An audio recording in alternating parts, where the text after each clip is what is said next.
आप लोगों ने कोरोना पर इतने सवाल पूछे कि हमने सोचा कि किसी बड़े एक्सपर्ट से बात कर ली जाए, ताकि आप भी कहें बात तो सॉलिड है। और ये इंटरनेशनल एक्सपर्ट हैं, इसका ये मतलब नहीं कि आपके मन की बात ना पूछते, आगे पीछे सब पूछ लिया और इन्होंने जवाब भी ऐसे दिए कि मुझ तक को समझ में आ गया। क्या स्कूल नहीं खुलने से हमारे बच्चों का बहुत नुकसान हो रहा है? और ये टीके जब लैब में बन गए तो हमें क्यों नहीं लगाए जा सकते? हमारी जो जड़ी बूटियां हैं उनसे कोरोना का इलाज नहीं हो सकता?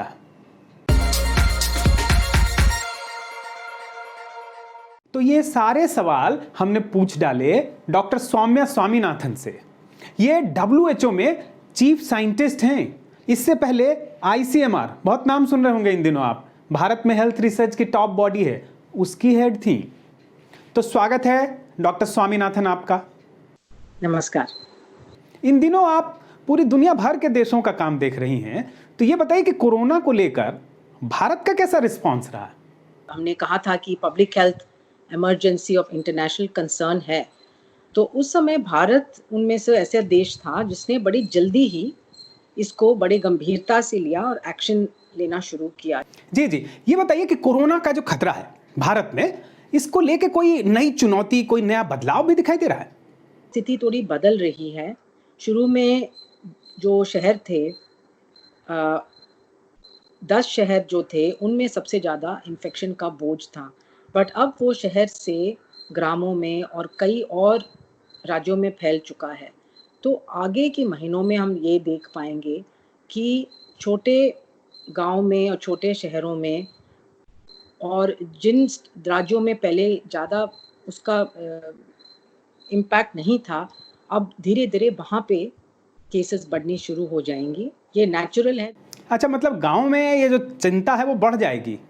गांव में तो मेरे एक चाचा हैं, उनको जब बोलो कोरोना, वो कहेंगे कहाँ है कोरोना, दिखाओ कोरोना। तो मतलब सरकार गांवों में जो ये नई चुनौती है इससे कैसे निपटेगी?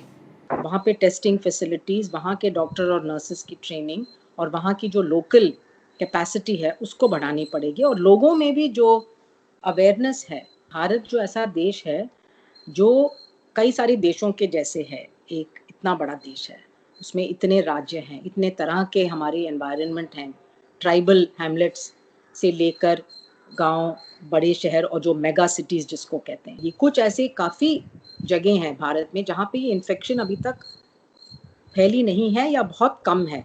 उन जगहों में हमें सर्वेलेंस की ज़रूरत है। डिस्ट्रिक्ट ऑफिशियल्स को ज़रूर सर्वेलेंस करके ये पता लगाना पड़ेगा कि कब यहाँ पे इन्फेक्शन अंदर आ रही है और कहाँ तक फैल चुकी है। तो उस तरह का डेटा कलेक्ट करने की ज़रूरत है। चेन्नई ने, अहमदाबाद ने, मुंबई ने, धारावी में दिखाया है। वहाँ की स्ट्रैटेजीज़ बिल्कुल अलग हैं। मोबाइल क्लिनिक्स का उपयोग किया है, फीवर कैंप्स लगाए गए थे, क्वारंटीन फैसिलिटीज़ अच्छे बनाए गए थे, लोगों के घर में जाके चेक किया एक एक को। और तीनों शहरों ने, अहमदाबाद, मुंबई और चेन्नई ने दिखाया है कि ये स्ट्रैटेजीज से काफ़ी इन्फेक्शन को कम किया जा सकता है। जी, सरकारें सीख सकती हैं और बहुत कुछ कर सकती हैं, लेकिन जो हम लोग हैं, आम जनता हैं, हमारे दर्शक हैं, हम क्या कर सकते हैं? दो ऐसी चीजें जो आम लोगों को करना चाहिए, बहुत जरूरी है। कहते हैं सबको मास्क पहनने के लिए, ये सबसे इफेक्टिव अभी चीज़ है जो सब लोग कर सकते हैं, और जिसमें ना तो ज़्यादा एक्सपेंसिव है, उसमें पैसे भी नहीं लगते हैं, पर उसको जब तक ठीक तरह से नहीं पहनेंगे उसका इफेक्ट नहीं रहेगा। एक आदत और, भारत में कई लोग थूकते हैं बाहर, थूक में भी वो कीटाणु हो सकती है, तो थूकने की आदत जो है वो बंद करें और साफ सुथराई रखें।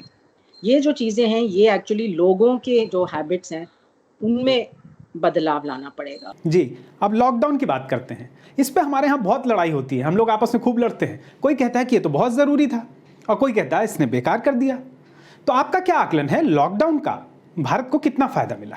काफ़ी चीज़ों में बहुत प्रगति हुई वो 2 महीने में। टेस्टिंग में हुआ, कैपेसिटी बिल्डिंग में हुआ, अस्पताल तैयार किए गए, ऑक्सीजन किया गया, ट्रेनिंग हुई, डेटा कलेक्शन के जो मोडालिटीज़ थे उनको स्ट्रेंथन किया गया, जो डिस्ट्रिक्ट में सर्वेलेंस करनी थी उसको एक्सपैंड किया गया। तो बहुत कुछ हुआ। अब गलतियां तो हमेशा निकाल सकते हैं। कोरोना जब आया तो हमने चाहे वो डॉक्टर हो, नर्स हो, सबको इसमें लगा दिया। अब बाकी जो बीमारियां हैं उनका तो बहुत बुरा हाल है। सब जो हैं कोविड पे लगे हुए हैं। तो मेरे ख्याल से अब हमें ये हेल्थ वर्कफोर्स को बढ़ाना पड़ेगा। जैसे जो आशा और एएनएम्स और बीएचएन्स के पहले काम थे और टीबी के डिपार्टमेंट के स्टाफ के, उनको उस काम पे दोबारा लौटना पड़ेगा। और कोविड के काम के लिए स्पेशली जो हमारे कॉन्टैक्ट ट्रेसिंग और पेशेंट के फॉलोअप जो करने पड़ते हैं, उसमें काफ़ी टाइम लगता है।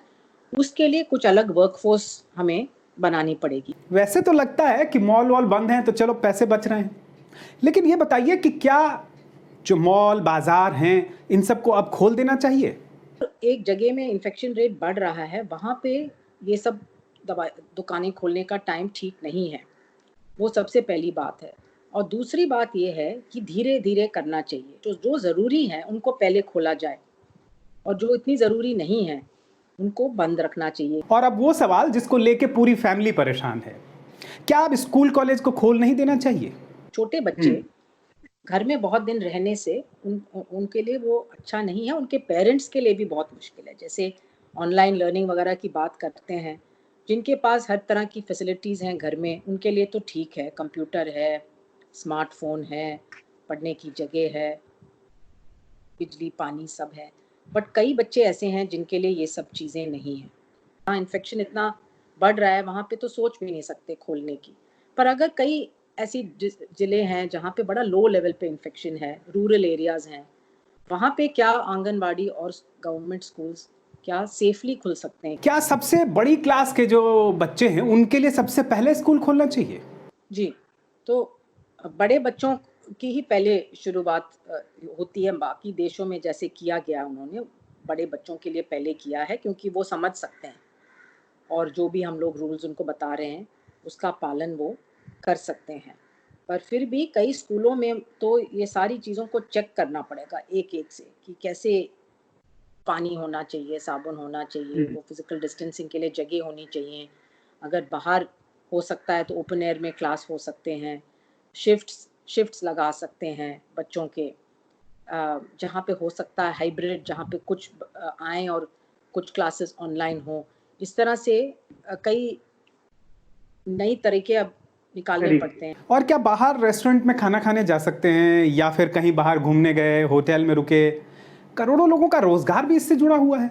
जो ज़रूरी है, उसके बारे में पहले सोचना चाहिए और जो इतना एसेंशियल नहीं है, रिक्रिएशनल है, उसको बाद में। अब रेस्टोरेंट्स की बात करें, तो रेस्टोरेंट्स भी एक बिज़नेस है, जिससे लोग अपना लाइवलीहुड कमा रहे हैं।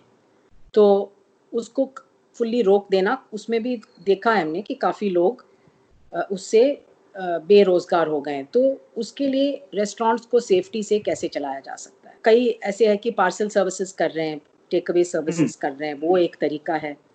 कई देशों ने 50% ऑक्यूपेंसी पे अलाउ किया है रेस्टोरेंट्स को। अंदर का वेंटिलेशन देखना पड़ता है। कई देशों में आउटडोर सीटिंग कर रहे हैं, जहाँ पे हो सकता है वहाँ बाहर।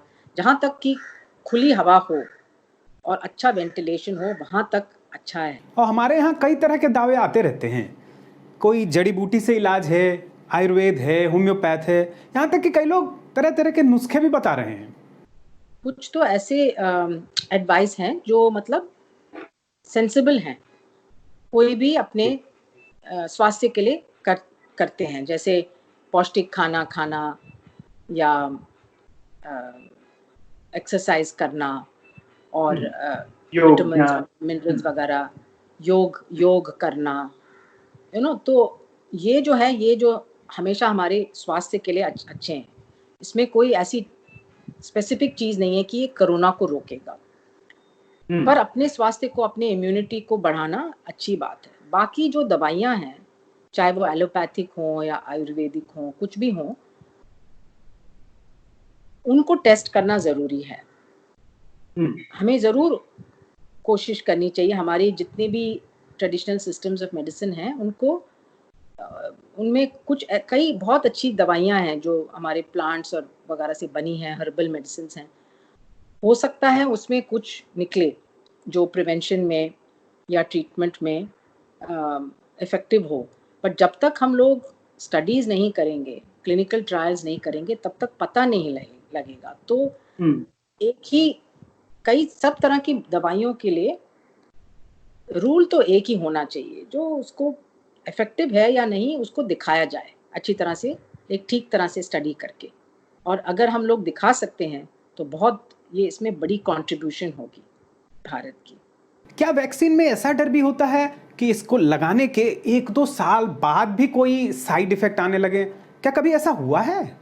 ऐसे इतिहास में हुए हैं 1 या 2 ऐसे इंसिडेंट जहाँ पे जो रेयर साइड इफेक्ट्स हैं उनका पता बाद में ही पता लगा है। जैसे कुछ हज़ारों लोगों में टेस्ट होती है, बट फिर आप उसको लेके लाखों में जब लगाते हैं तो ऐसी बहुत रेयर साइड इफेक्ट्स जो हैं उसका पता तभी लगता है।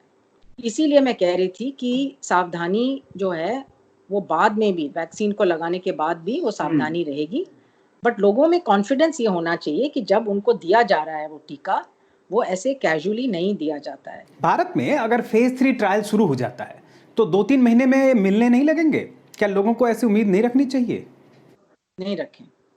और फेज 3 शुरू होने का ये भी कोई गारंटी नहीं है कि वो वैक्सीन सफल होगा। हाँ। 10 वैक्सीन को हम लोग फेज 3 करेंगे तो उसमें से शायद 1 या 2 या 3 सफल निकलेंगे। यानी जनवरी से पहले लोग उम्मीद न रखें कि वैक्सीन आ रही है। बिल्कुल। पूरी दुनिया लगी है इसका इलाज ढूंढने, लेकिन आखिर हम कुछ कर नहीं पा रहे हैं। वह इलाज को लेके क्या डेवलपमेंट है?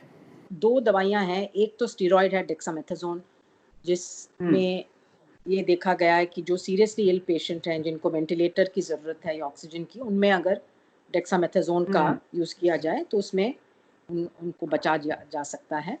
और दूसरी दवाई है रेमडेसिविर।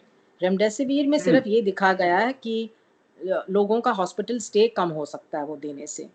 तो वो बाकी ट्रायल्स जो चल रही हैं उससे पता लगेगा कि रेमडेसिविर का एक्चुअल बेनिफिट क्या है। और कई दवाइयाँ अब ट्रायल्स में चल रही हैं, जैसे काफ़ी anti inflammatory drugs, immunomodulatory drugs और नई तरीके के एंटीवायरल ड्रग्स जो बन रहे हैं नए-नए, वो सब टेस्टिंग में गए हैं। और एक अच्छा ग्रुप ऑफ ड्रग्स है जो मोनोक्लोनल एंटीबॉडीज़, जो एंटीबॉडी है एक्चुअली वो एक पेशेंट के एंटीबॉडी से सिंथेटिकली वो बनाया गया है लैब में। तो वो भी अभी टेस्टिंग में अब शुरू हो गया है, उसके क्लिनिकल ट्रायल चल रहे हैं। तो हो सकता है 2-3 महीने में उसका भी रिजल्ट निकले। और वो जो मोनोक्लोनल एंटीबॉडी है वो प्रिवेंशन और ट्रीटमेंट दोनों में काम आ सकता है। तो ये उम्मीद है कि जैसे हम चलते जा रहे हैं वैसे दवाइयाँ भी नई निकल रही हैं और डॉक्टर भी सीख रहे हैं कि पेशेंट को मैनेजमेंट कैसे करना चाहिए। और एक दवा है हाइड्रोक्सीक्लोरोक्विन, भारत में पहले मलेरिया के लिए इस्तेमाल होती थी और अब कोरोना के ट्रीटमेंट में यहाँ यूज हो रही है। अमेरिका के राष्ट्रपति ट्रंप साहब भी इसके लिए बड़े बेचैन रहते थे, अपने आप से इसे लेना शुरू कर दिया था। इसका कितना असर है? हॉस्पिटलाइज्ड केसेस में अभी तक जो भी प्रूफ है उसमें हाइड्रोक्सीक्लोरोक्विन ने कोई फायदा नहीं दिखाया है ट्रीटमेंट में। बट अभी जो माइल्ड केसेस हैं आउट पेशेंट और प्रिवेंशन है, जैसे कोई एक्सपोज हुआ है या कोई हाई रिस्क ऑक्यूपेशन में है, वो लोग अगर हाइड्रोक्सीक्लोरोक्विन ले, क्या वो बच सकते हैं बीमारी से, उसके लिए अभी कोई प्रूफ नहीं है। अभी हम लोग इंतजार कर रहे हैं कि कुछ स्टडीज में से कुछ प्रूफ निकले और भारत में भी कुछ ऐसे स्टडीज चल रहे हैं जिससे ये भी पता लगेगा। तो मेरे ख्याल से यही ठीक अप्रोच है कि स्टडीज को देखें, जो एविडेंस निकल रहा है उसको देखें और उसके ऊपर हम लोग गाइडलाइन बनाएं। जी, बहुत बहुत धन्यवाद डॉक्टर स्वामीनाथन आपका। धन्यवाद। इन्होंने एक बात बहुत गंभीर कही कि किसी भी दवा या इलाज का एक ही पैमाना हो सकता है कि वास्तव में वो लोगों पे असर कर रही है या नहीं, लोग ठीक हो रहे हैं या नहीं। कहीं सुनी बातों पर तो हम यकीन नहीं कर सकते। इसी तरह से इन्होंने ये भी कहा कि आप किसी नुस्खे पर विश्वास करते हो या इम्यूनिटी बढ़ाने के लिए कोई भी दवा लेते हो, लीजिए, ये आपके लिए ठीक है, लेकिन ये मत सोचिए कि इससे आपको कोरोना नहीं होगा।